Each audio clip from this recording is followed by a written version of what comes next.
Welcome everyone, and today we're gonna have a new class in our food photo tribe. So today we're gonna talk about phone photography and shooting this time, and next time it will be editing as well. So I'm super excited about this topic, and now we can definitely dive into the course here. So, as I always have been saying, is that the best camera is the one that's with you. And obviously, I didn't say it. There are many other photographers have been saying this one. And phone photography for me came a little bit later because I was completely obsessed with DSLR cameras, and I was a little bit arrogant as well because I only wanted to shoot with DSLRs, and that's nothing wrong with this one. But at some point I realized that some moments I can capture just with my phone, and I can also have great memories for myself. And nowadays the phones are making magical photos. So definitely I highly recommend you guys to try this one as well, because you can learn so much about photography while you're just experimenting with phone, because there are a little bit less limited options compared to DSLR cameras. So you have to go extra creative. So I definitely highly recommend guys to dive into the phone photography as well. So here are some examples that I also grabbed with my phone and quickly and it was done. And as I said before, it's amazing how great work phones can nowadays do. So first of all, as I said before, it's super important the advantages compared to DSLR cameras is the portability. And nowadays almost everyone has their phone with them, and you can grab moments whenever you want. It's also budget friendly. Since you already have a phone, some kind of phone, then you don't need to invest to another camera. And secondly, it's super easy to get started, and everyone can do it, and literally everyone without any excuses. And yes, the excuse that your phone is not a good one is not an option here, at least for me, because in the beginning I didn't have the best phone as well. Right now I upgraded my phone a lot, but in general, in the beginning, when you're just starting out, then I definitely highly recommend you to just start with something and start experimenting. Because if you can make a good photo with not the best phone or camera, then you can definitely make amazing photos with even better gear as well. And in the end of the day, the moment that you capture there is more important than the camera you are shooting. And disadvantages are obviously the small file format. So compared to DSLR cameras, the file format is not as big, but still, compared to 50 or 100 years ago, the file format is okay still. So it's fine, we can deal with this one. And there are obviously less technical options for creativity and limited macro and micro. Obviously, there are some cases that where you can buy extra glass in front of your phone, but yes, so it's another option that you can definitely use if you're completely into phone photography. But I personally like when I have the portability option. I don't need to use any tripods, because if I want to use a tripod, or if I want to use a macro or micro, then definitely I will just grab my DSLR. But that's my personal preference. But you can always experiment with those ones as well. So another thing I would say is that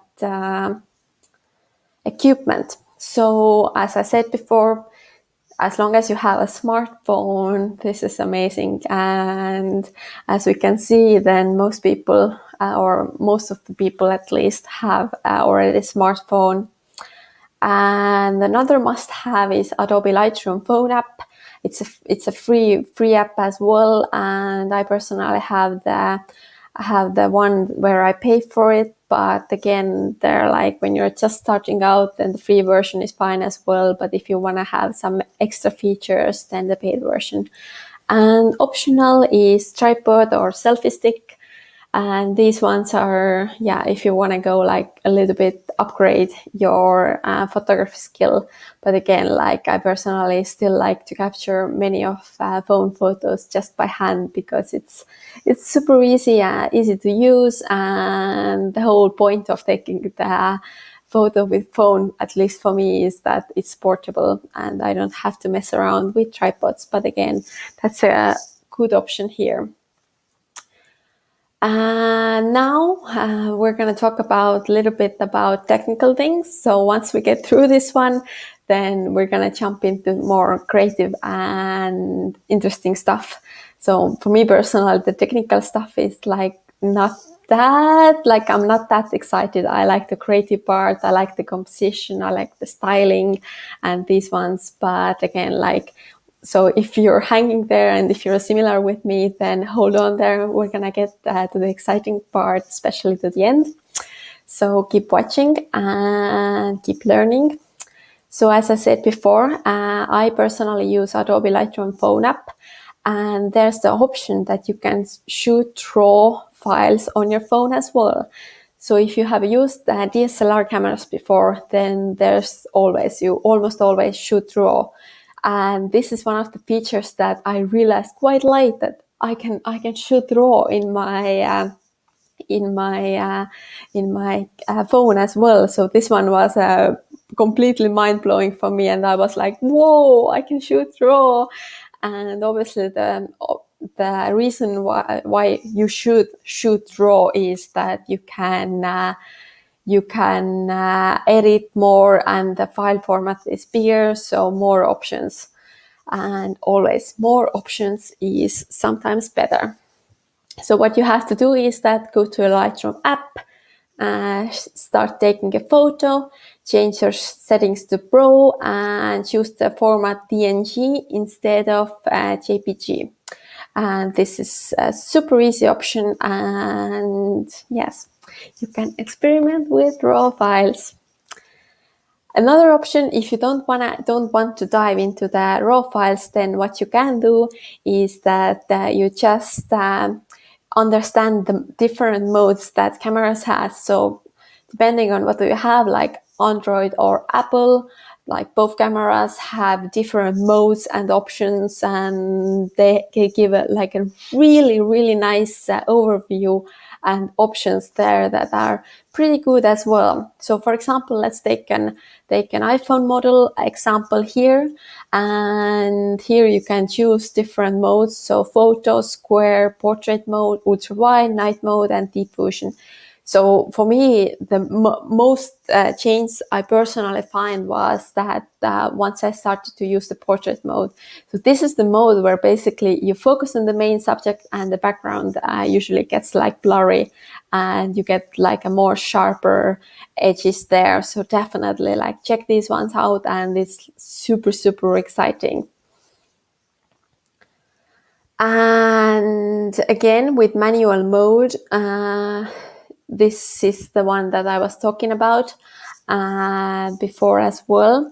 So with manual mode is the most important thing here is that you just go to your Adobe Lightroom phone app and then you change your settings to Pro and enable manual mode. So this is one of the things that if you already know from DSLR cameras, then it's the shutter speed, aperture, and ISO. So it's the basic exposure triangle that we cover in our manual mode model. So we're going to talk about the manual mode in depth in another class. So if you want to go into depth to this one, then definitely check out the manual mode as well. And other than that, just keep experimenting. And if you already know the manual mode and exposure triangle, ISO, aperture, and shutter speed, then definitely experiment with phone as well and get out of your comfort zone. And now we're already getting to a little bit interesting stuff, at least for me.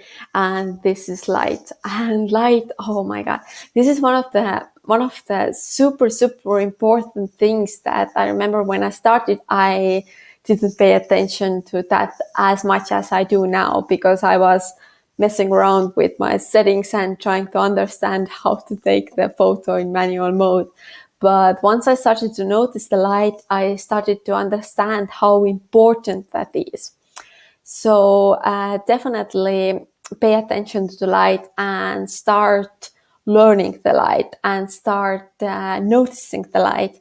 And once you do, you can't even go for a walk without noticing the light. And for phone cameras, what I definitely highly recommend you to do is turn off the flash and don't use direct sunlight. And for example, you just gonna have a cup of coffee here. It's a good one.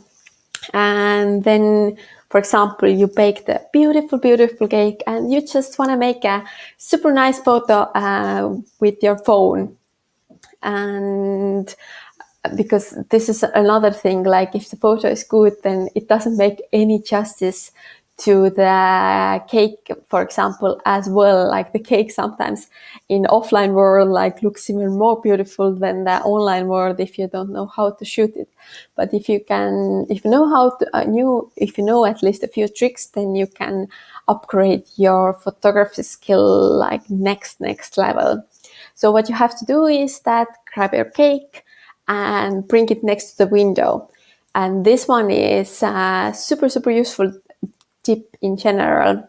So what you have to do is that you place it next to the window and take a shot there. It doesn't have to be in the kitchen. Like if your kitchen doesn't have a great light, then just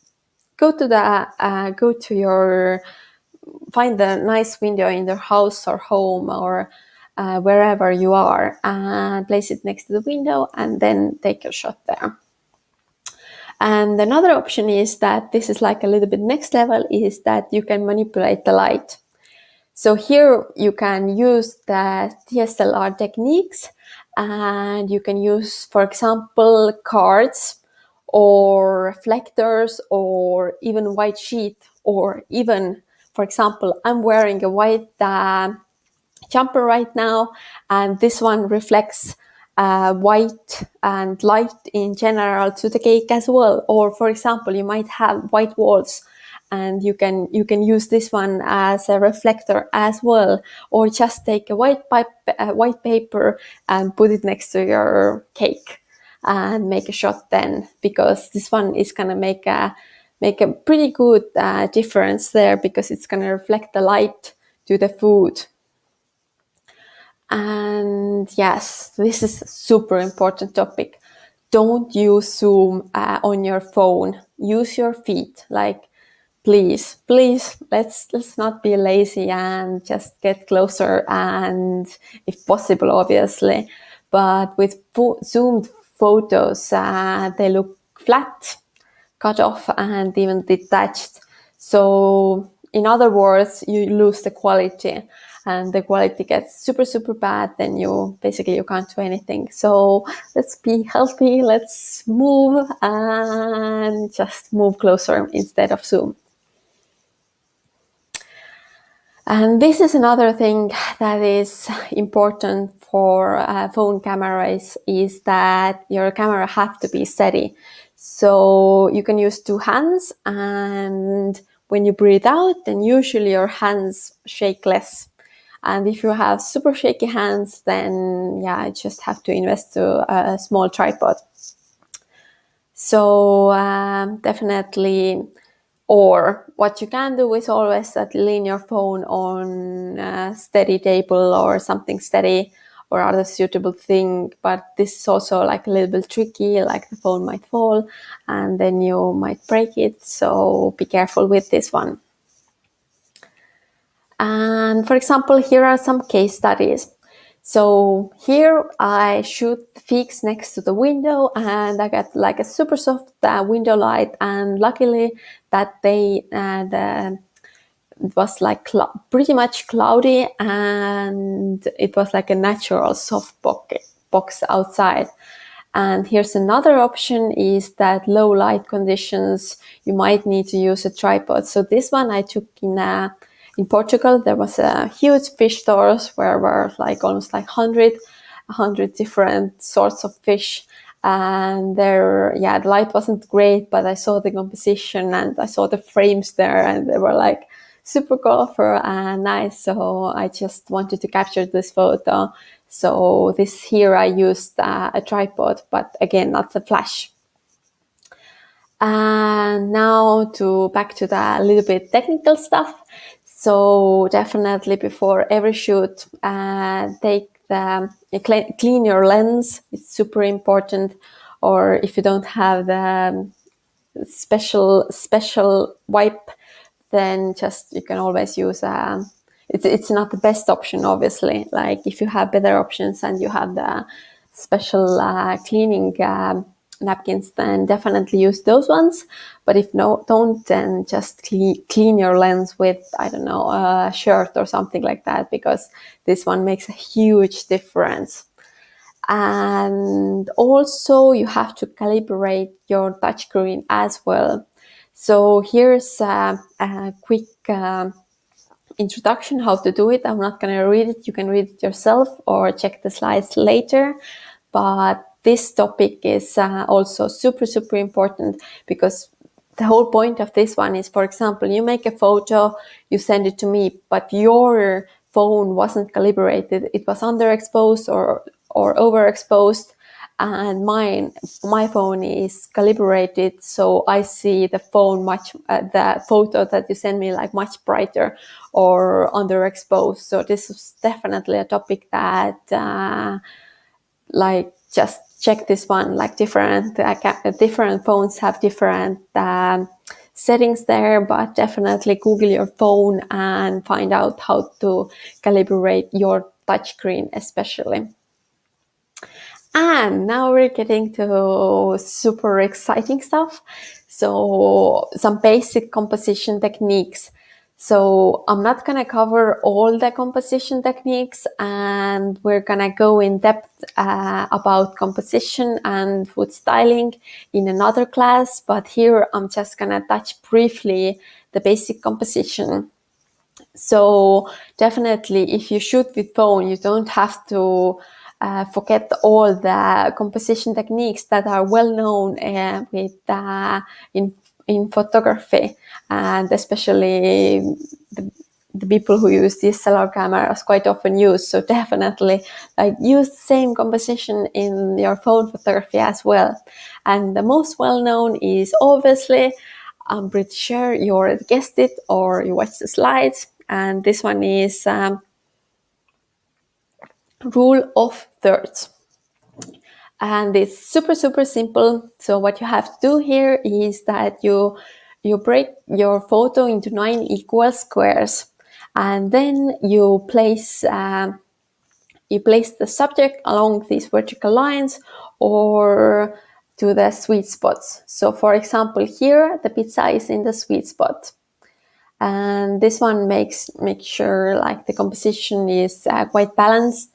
So if you have no clue what to do with the composition, then just go with the classic, go with the rule of thirds, and don't experiment. But obviously you can do whatever you want with your composition. But again, like these are some of the tools that you can use.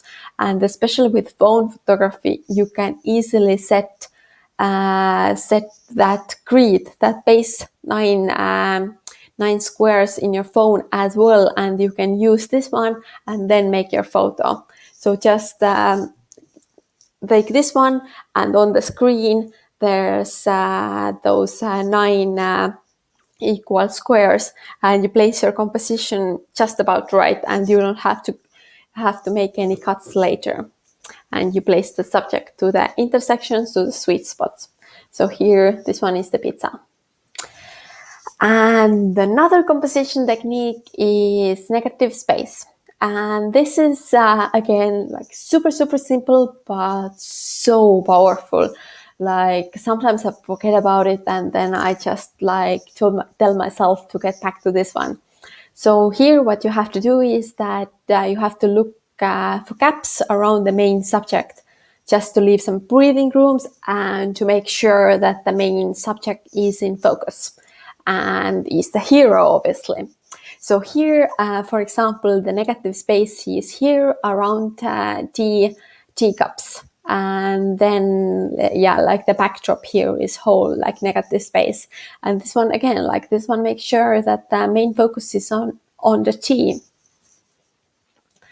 And like never forget about storytelling. Like in the end of the day, we are quite often making the photos to tell a story, to capture those moments, and there's a reason behind it. Why are we creating those photos? And again, like if you feel like, oh, I can't capture any stories, then you can always like just start out with Instagram classic cliches where are like only hands or legs, or for example, you have a bowl and there are hands, so it's like a super comfy breakfast or night. So like definitely use those moments. So here, for example, what I did was that I picked some radishes from the garden, and as you can see, there's still some mud on those radishes. So I just put the radishes on the table, and they were like still muddy. So this whole story is there that there are fresh ones and they're straight from the garden. And so definitely capture those moments, and maybe you can find even people there, like different emotions, and or even pets. Like seriously, there are like so many options. So capture those moments and tell a story, and I can't wait to see your stories there. And some case studies. So here's, for example, coffee. And here at least I tried to tell the story about, I just went to the cafe. There are like some sunglasses and just some easy story there. And obviously some negative space around the coffee here.